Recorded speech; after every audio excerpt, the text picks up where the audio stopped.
오늘은 기독교 세계관 시리즈 여덟 번째 시간이에요. 오늘은 왜 사랑이 많으신 하나님이 선악과를 만드셨을까라고 하는 제목으로 말씀을 나누도록 하겠습니다. 프랑스의 철학자 중에 르네 지라르라고 하는 분이 있어요. 이분은 학계에서 20세기 후반을 대표하는 철학자로 인정을 받고 있는데요. 그는 문학과 인류학과 심리학과 그리고 심지어 종교학까지 아주 다양한 분야를 아우르는 독창적인 사상으로 큰 영향을 끼쳤던 분입니다. 르네 지라르의 사상을 크게 두 가지 핵심 내용으로 요약할 수 있는데요. 하나는 모방적 욕망이라고 하는 내용이고, 또 하나는 희생양 메커니즘이라고 하는 내용입니다. 모방적 욕망이라고 하는 내용은 이런 거예요. 인간의 욕망은 독립적이고 자발적인 것이 아니라 타자의 욕망을 모방하는 데서 비롯이 된다는 거예요.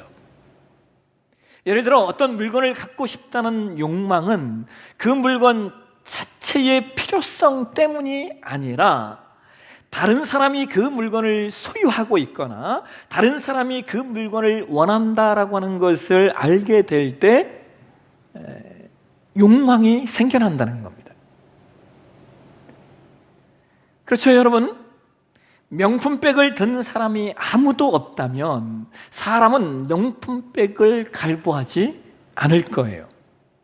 그런데 누군가 명품백을 들고 그것을 가지고 자랑하고 그것을 가지고 으스대는 모습을 보면서 한편으로 그것이 안 입고 오면서도 자신도 모르게 그 명품백에 대한 모방적 욕구가 일어나서 그것을 갈구하게 됩니다. 그래서 르네 지라르가 이러한 인간의 모방적 욕망을 뭐라고 이렇게 정의해요. 주체와 대상과 중재자라고 이야기합니다. 여기 주체는 나를 말하는 것이고, 대상은 내가 원하는 것을 말하는 것이고, 중재자는 욕망의 모델이 되는 타자를 말하는 겁니다.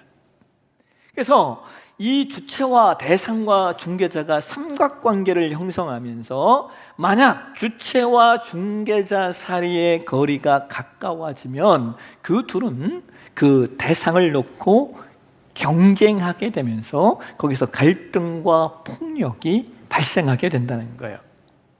그래서 르네 지라르는 이 세상에 일어나는 모든 갈등과 폭력은 사실상 모방적 욕구 때문이라고 말합니다. 또 하나 그의 중요한 사상이 희생양 메커니즘이라고 하는 건데요. 이 희생양 메커니즘은 사람들이 모방적 욕망으로 인하여 사회가 갈등과 어떤 폭력의 위기에 빠지게 되면 그 집단, 그 공동체가 이것을 해소하기 위해서 어떤 방법을 선택하는데 그게 바로 희생양이라는 거예요. 한 희생양을 찾아서 그에게 모든 폭력을 집중시켜서 그 문제를 해결하려고 한다라고 하는 겁니다. 마치 여러분 우리가 이 학교에서 이루어지는 어떤 그 학교 폭력 같은 걸 보면 대부분 그 폭력을 일으키는 아이들이 이미 상처받은 아이들 아닙니까? 그런 상처받은 아이들이 또 다른 상처받은 아이의 모습을 보면서 그들이 하나가 되어 어떤 이 아이들을 찐따 혹은 찌질이라고 하는 비속어를 붙여가지고 그들을 집단 괴롭힘의 대상으로 만들어 버리는 것처럼 말입니다. 그래서 이 르네 지라르가 이 희생양 메커니즘에 대해서 이런 얘기를 해요. 아주 이분이 깊은 이야기를 하는데, 사실은 인류의 신화와 종교 의례가 거의 모두 이 희생양 메커니즘을 토대로 한다는 거예요. 그러니까 세상의 신화와 세상의 종교를 분석해 보니까 모두 이 희생양 메커니즘을 가지고 누군가를 희생시켰다는 겁니다.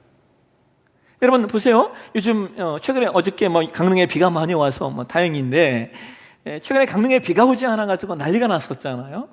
그런데 여러분 이렇게 비가 안 오면 옛날 같으면 어떤 일을 했습니까? 비가 오지 않으면 기우제를 지냈어요.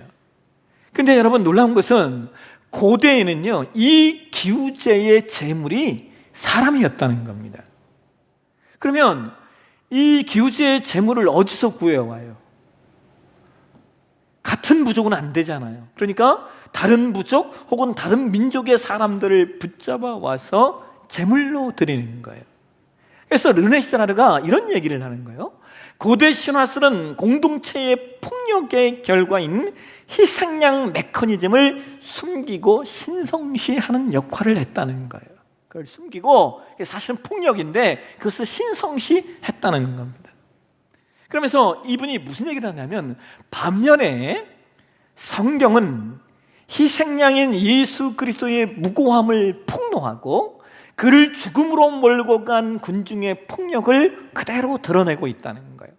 즉 기독교는 희생양 메커니즘의 작동 방식을 은폐하는 것이 아니라 오히려 폭력의 진실을 폭로하는 계시의 기능을 가지고 있다는 겁니다. 그러면서 이분이 이런 얘기를 해요. 예수 그리스도는 자신이 스스로 희생양이 됨으로써 이 폭력의 악순환을 끊었다는 거예요. 예수 그리스도는 자신을 죽인 자들을 용서함으로써 복수와 폭력의 사슬을 끊는 새로운 길을 제시했다는 겁니다. 세상이 끊임없이 부와 명예와 권력 등을 통하여 다른 사람이 원하는 것을 모방하도록 부추기면서 거기서 경쟁과 폭력을 낳는데, 기독교는 인간에게 욕망의 모델을 십자가에 달린 예수로 바꾸라고 요청한다는 거예요. 즉 세상의 욕망을 버리고 예수님처럼 비폭력과 사랑을 모방함으로써 진정한 자유에 이르러야 된다고 르네 지라르는 강조하고 있습니다. 여러분, 제가 이번에 글을 읽으면서요, 사실은 깜짝 놀랐습니다. 왜냐하면 20세기의 철학자 중에 이런 철학자들은 없습니다. 20세기의 철학자는 모두 다 기독교 신앙을 공격하고 어떻게 하면 기독교 신앙을 떠날 것인가의 철학을 논거하고 있는데, 이 희한하게 이 르네 지라르만큼은, 더군다나 이 사람이 프랑스 사람이에요. 여러분, 세계에서요 이 프랑스 사람들은요 가장 인본주의적인 사람들입니다. 가장 급진적인 사고를 가지고 있는 것이 프랑스 사람들인데, 그런데 프랑스에서 이와 같은 철학자가 나왔다라고 하는 것은 대단히 놀라운 일이 아닐 수 없습니다. 여러분, 세상에는요 수많은 종교들이 있는데요, 세상의 모든 종교는 신을 만족시키기 위하여 인간을 희생시켰습니다. 이것이 그것이 신화이든 그것이 종교사이든 반드시 세상의 신들은 신을 만족시키기 위하여 인간을 희생시켰어요. 그래서 인간이 얼마나 많이 죽었는지 모릅니다. 이것이 세상에 나타난 보편적인 종교론입니다. 그런데 여러분, 기독교 신앙만큼은요 신이 인간을 위하여 죽었다는 거예요. 신이 인간을 위하여 희생양이 되셨다는 것이죠. 그래서 기독교 신앙을 우리는 사랑의 종교라고 말하는 겁니다. 그렇다면 여러분, 문제는 이거예요. 왜 신이 인간을 위하여 죽으셔야만 했는가?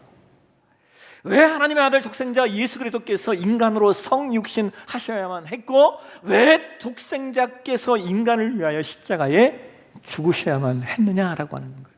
여러분, 그 이유가 무엇입니까? 그것은 바로 인간의 죄 때문입니다. 여러분, 우리가 기독교 신앙을 시작하게 되면 이제 우리는 당연하게 성경을 읽으라고 권하죠. 그런데 많은 분들이 성경을 읽기가 쉽지는 않습니다. 이 성경을 읽는 것이 어려워요. 그래서 그런지 여러분, 참 성경이 놀랍게도 기독교 신앙의 가장 중요한 것들을 성경의 가장 첫 번째 책에, 그리고 가장 앞부분의 그 내용들을 다 말해주고 있다는 거예요. 적어도 우리가 창세기만 읽어도요, 우리 기독교 신앙의 아주 중요한 내용 두 가지를 우리가 확인하게 됩니다. 여러분, 창세기 1장과 2장에는 어떤 내용이 기록되어져 있습니까? 하나님께서 만물을 창조하시는 내용들이 기록되어져 있죠. 세상에 수많은 종교들이 있는데 창조를 말하는 종교는 거의 없습니다. 창조를 말하는 종교는 유실론적 세계관을 가지고 있는 종교 정도가 창조를 말해요. 그 외의 모든 종교들은 창조를 말할 수가 없습니다. 창세기 1장과 2장에서 성경은 창조에 대해서 이야기를 하고 있어요. 제가 기독교 세계관 강의를 설교를 하면서 이전에 우리 기독교 신앙이 말하는 창조가 무엇인지에 관해서 제가 좀 설교를 했던 적이 있어요. 그게 여러분들 혹시 기억나시는지 모르겠지만 그게 6월 15일, 6월 22일, 6월 29일 설교였어요. 혹시 좀 듣지 못하신 분들 혹은 궁금하신 분들은 다시 한번 좀 홈페이지에 들어가서 들어보시면 기독교 신앙이 말하는 창조에 관한 내용, 이런 내용도 있구나라고 하는 것들을 여러분이 좀 확인하실 수 있을 것 같습니다. 성경이 창세기 1장과 2장에서 만물이 어떻게 만들어졌는가를 설명하고 나서 바로 이어서 나오는 내용이 뭐냐면, 하나님께서 최초로 창조하신 인간이 어떻게 죄에 빠지는가, 어떻게 타락하는가에 관한 내용, 이 내용이 창세기 3장과 그리고 4장이에요. 창세기 3장을 보면 인간이 뱀, 즉 사탄에게 유혹을 받죠. 그래서 인류의 조상인 아담이 타락하게 돼요. 그런데 인류의 조상인 아담과 하와가 타락하는 과정을 우리가 볼 때, 우리가 적어도 좀 이렇게 신앙을 고민하고 신앙을 좀 질문하는 신앙을 가진 성도라면 몇 가지 질문들이 나오게 됩니다. 제가 앞으로 몇 주 동안 이 질문들에 관한 내용들을 가지고 좀 말씀을 나누려고 하는데, 오늘은 그 첫 번째 질문에 대해서 좀 말씀을 나누려고 해요. 그 첫 번째 질문이 이겁니다. 오늘 설교의 제목인데요. 왜 사랑이 많으신 하나님이 선악을 알게 하는 나무의 열매를 만드셨는가라고 하는 거예요. 그렇잖아요, 여러분. 안 만드셨으면 좋았잖아요. 그런데 성경이 이런 얘기를 해요. 오늘 보면 창세기 2장 16절과 17절 말씀인데요, 우리 이번에는 이 말씀을 표준 세번역 성경으로 한번 보시도록 하겠습니다. 같이 한번 읽겠습니다. 주 하나님이 사람에게 명하셨다. 동산에 있는 모든 나무의 열매는 내가 먹고 싶은 대로 먹어라. 그러나 선과 악을 알게 하는 나무의 열매만은 먹어서는 안 된다. 그것을 먹는 날에는 너는 반드시 죽는다.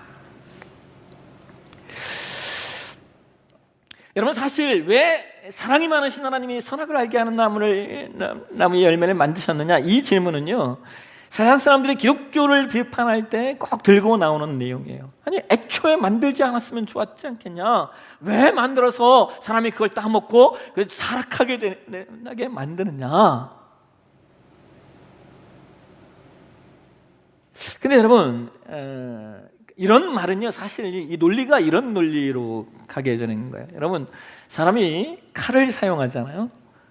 칼의 목적은 뭡니까? 우리가 음식을 만들고 우리 삶에 아주 유용한 도구로 쓰기 위해서 칼을 만들었잖아요.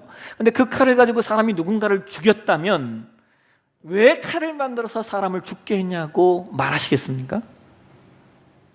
우린 그런 말은 하지 않습니다. 물론 칼이 사람을 죽이는 도구로도 사용되지만 보편적으로 칼이라고 하는 것은 우리 삶을 유용하게 위해서 만든 거죠. 근데 누군가 그 칼을 들어서 사람을 죽였다고 왜 칼을 만들어서 칼은 다 없어야 된다라고 말한다면 이건 논리의 모순이 되는 거죠. 마찬가지로 결과론적으로는 그렇게 되었지만 선악과는 하나님께서 애초에 그런 의도를 가지고 만드신 것이 아니라는 겁니다. 왜 그러냐면, 여러분, 하나님께 창조된 인간은요, 그 어떤 창조물보다도 위대했어요. 이 위대했다는 말이 아주 정확합니다. 인간은 다른 어떤 피조물과 비교하거나 견질 수 있는 존재가 아니었다는 거예요. 왜냐하면 하나님께서 인간만큼은 이렇게 창조하셨기 때문이에요. 우리 함께 창세기 1장 26절을 한번 보실까요? 같이 한번 읽도록 하겠습니다. 하나님이 이르시되 우리의 형상을 따라 우리의 모양대로 우리가 사람을 만들고 그들로 바다의 물고기와 하늘의 새와 가축과 온 땅과 땅에 기는 모든 것을 다스리게 하자 하시고, 하나님께서 인간을 창조하실 때는 다른 피조물들을 만드실 때 이런 얘기를 한 적이 없어요. 근데 유독 인간을 창조하실 때는 이렇게 말씀하셔요. 우리가 우리의 형상을 따라 우리의 모양대로 우리가 사람을 만들었다. 여러분, 여기 이 우리라고 하는 1인칭 복수 대명사는 뭘 의미하는 거예요? 당연히 성부, 성자, 성령 삼위일체 하나님을 지칭하는 말씀이죠. 그러니까 삼위일체 하나님이 인간을 어떻게 창조하셨다는 거예요? 하나님의 형상, 하나님의 모양으로 창조하셨다는 거예요. 여러분, 여기 형상이라는 단어가 원어에 보면 이게 첼렘이라고 하는 단어이고, 이 모양이라고 하는 단어는 이게 데무트라고 하는 단어인데요. 근데 이 첼렘이라고 하는 단어가 정말 영어 성경에서는 이미지라고 번역을 했고요.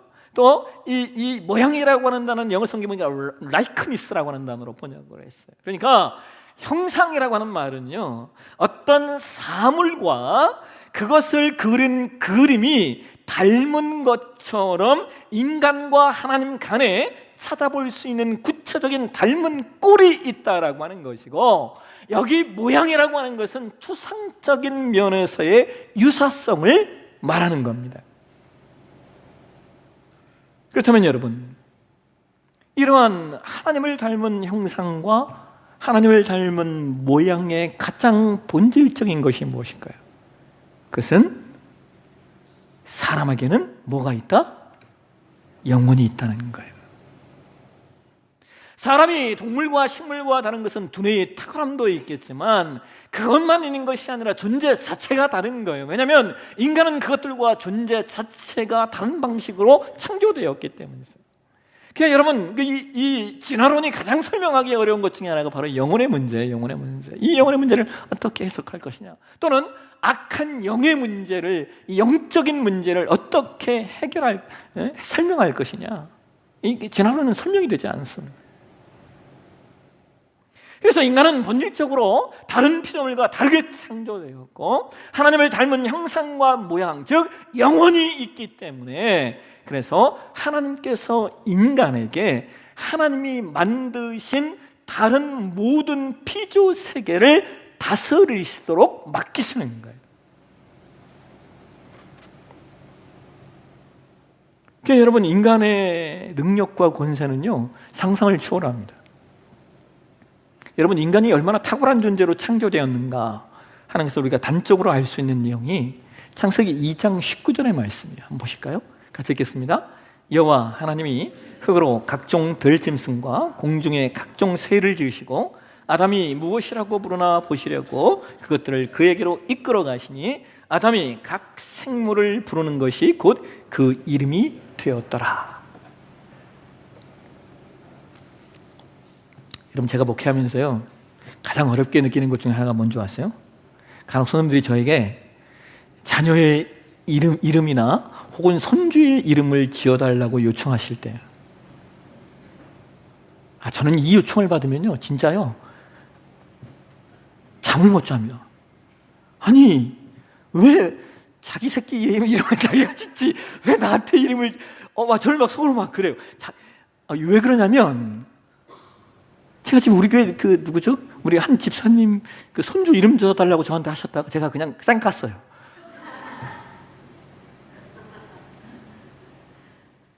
여러분, 한번 생각해 보세요. 이 이름이라고 하는 게 물론 여러분 이름도 바꾸기를 또 하긴 하지만 사는 그런 세상이 됐긴 했지만 보편적으로 이름은요, 한 번쯤 평생 가는 거 아닙니까?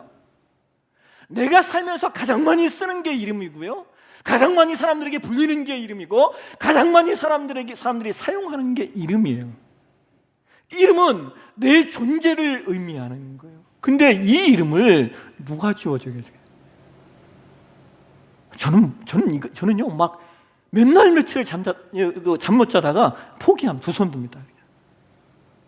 여러분, 제 이름이 한상만인데요, 사람들이 저에게요, 제가 학교 다닐 때요, 맨날 들었단 말이, 너는 한 상만 먹으면 되지 두 상만 안 되지, 맨날 이런 얘기였습니다. 저는 한 상만으로 충분한 사람이에요. 제가 오죽했으면 제가 신학교 다닐 때 제가 제 기숙사 그 문 앞에 제 이름을요 한충만이라고 썼을까요? 제가 하도 이게 스트레스 받아가지고 이름을 한충만이라고, 저를 한충만으로 불러주세요 했었습니다. 여러분, 창세기 2장 19절에서 아담이 모든 생물의 이름을 지어주고 있다고요. 여러분, 이게 뭔지 아세요? 이게 창조성, 이게 창의성입니다. 아담에게는 창조의 능력, 창의의 능력이 있었다는 거예요. 여러분, 설원에 제가 프랑스의 철학자 르네 지라르에 대해서 이야기를 했는데요, 이 르네 지라르에게 영향을 받은 미국의 아주 탁월한 사업가가 하나 있어요. 미국의 컴퓨터 공학 그 학자이면서도 기업가인 피터 텔이라고 하는 분이 있는데요, 여러분, 이분이 누구냐면 우리가 잘 아는 그 전 세계 온라인 결제 시스템, 국경을 초월하는 간편한 금융거래 시스템인 페이팔이라고 하는 시스템을 만든 분이 이 사람이에요. 그런데 이 피터 텔이 가장 좋아하는 철학자가 르네 지라르예요. 이 사람이 이 르네 지라르의 영향을 받고 인간의 모방적 욕구가 세상의 경쟁과 갈등을 가져온다는 사상을 받아들이면서 이 사람이 아주 독창적인 기업가적 사상을 만들어내요. 그게 뭐냐면요, 제로 투 원이라고 하는 내용이에요. 이것이 뭐냐면요, 그동안은 거의 대부분의 사업가들은 원 투 N 방식이었다는 거예요. 그러니까 기존에 있는 것들을 모방해서 뭔가를 만들어서 서로 N분의 1하는, 서로 나눠 먹는 방식이었다는 거예요. 그래서 경쟁이 치열하다는 것이죠. 그런데 피터 텔은 그렇게 이미 있는 것을 가지고 경쟁하는 것이 아니라 기존에 없는 새로운 것들을 창조하여 새로운 시장을 만드는 것이 훨씬 낫다는 거예요. 그것이 바로 제로 투 원이라고 하는 기업가 사상이에요. 있는 것을 모방해서 경쟁하지 말고 없는 것을 만들어내자는 것을. 여러분, 이러한 사상을요, 오늘날 또 이제 이 학자들이 뭐라고 말하냐면, 이걸 뭐라고 말하냐면 퍼스트 무버라고 말합니다. 퍼스트 무버.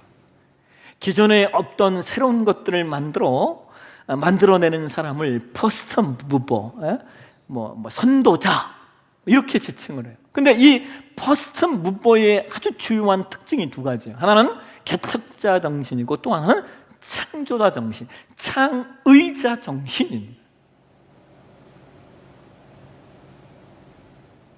근데 여러분, 우리가 아까 살펴봤잖아요. 하나님 이런 개척자 정신과 창조자 정신을 누구에게 주셨다고요? 아담에게 주셨다고요. 그래서 하나님이 인간에게 이 개척자 정신과 창의자 정신, 창조자 정신을 부으시고, 그래서 아담에게 만물을 다스리도록 맡기시는 거예요. 그래서 아담이 모든 생물의 이름을 지어줄 수 있었던 겁니다. 자, 여러분, 하나님께서 아담을 모든 생물과는 전혀 다른 존재로 창조하셨어요. 그래서 그는 그 은혜로 만물을 통치하고 다스리는 개척자적 능력도 갖게 되었고, 그에게 모든 만물을 통치하고 다스리는 창조자적 능력도 갖게 된 거예요. 여러분, 세상이 아무리 변해도요, 개는 그냥 개입니다. 세상이 아무리 바뀌어도 돼지가 뭔가를 스스로 만들어내는 것을 본 적이 없습니다. 그런데 인간은 그렇지 않습니다. 인간은 끊임없이 무언가를 개척하고 끊임없이 새로운 것을 창조해내요. 인간은 스스로 날지는 못하지만 비행기를 만들어냈습니다. 인간은 스스로 물 위를 걷지 못하지만 배를 만들어냈습니다. 인간은 말처럼 빠르게 달리지는 못하지만 자동차를 만들어냈고요, 인간은 맹수처럼 강하지는 못하지만 강력한 무기를 만들어냈습니다. 인간 안에 있는 개척자 정신과 창조자 정신, 창의적 정신을 통하여 말합니다. 자, 그렇다면 여러분, 하나님과 인간이 다른 점이 뭡니까? 개척의 능력, 창조의 능력을 가진 인간이 하나님과 다른 점이 도대체 뭐냐는 거예요. 하나님께서 인간을 하나님의 형상과 하나님의 모양을 닮은 존재로 창조하셨다는 것은 어떤 면에서 하나님과 인간의 차이점이 거의 없습니다. 그래서 하나님께서 아담에게 이렇게 말씀하시는 거예요. 그래도 너는 내가 창조한 피조물이야. 너가 내가 될 수 없어. 너에게 수많은 능력이 있지만 그렇다고 네가 모든 것을 다 알 수 있는 존재는 아니야. 너는 전능한 존재가 아니야. 그러셔서 하나님이 아담에게 자신이 에덴 동산에 거주하면서 눈으로 보고 확인할 수 있도록 네가 할 수 없는 것이 있다. 뭐예요? 네가 다 해도 선악을 알게 하는 나무의 열매만큼 먹을 수 없다. 그래서 여러분, 선악과는 하나님과 인간의 구별점이고 하나님과 인간의 차별점이에요. 선악과는 하나님과 인간 사이의 경계선입니다. 그래서 선악과는 오히려 인간을 보호하시기 위한 하나님의 방편인 거예요. 여러분, 선악과는 인간을 향하신 하나님의 사랑이에요. 선악과는 피조물의 한계를 인정하게 하여 하나님을 떠나지 않게 하려는, 하나님의 의존적 삶이 되게 하시려는 하나님의 목적입니다. 여러분 기억하십시오. 선악과는 인간을 망하게 만들려고 하신 것이 아니라 인간을 사랑하시려는 하나님의 근본적인 목적이었다는 사실을, 이 놀라운 사실을 놓치지 않는 저와 여러분의 신앙이 되어주시길 주의 이름으로 축원합니다.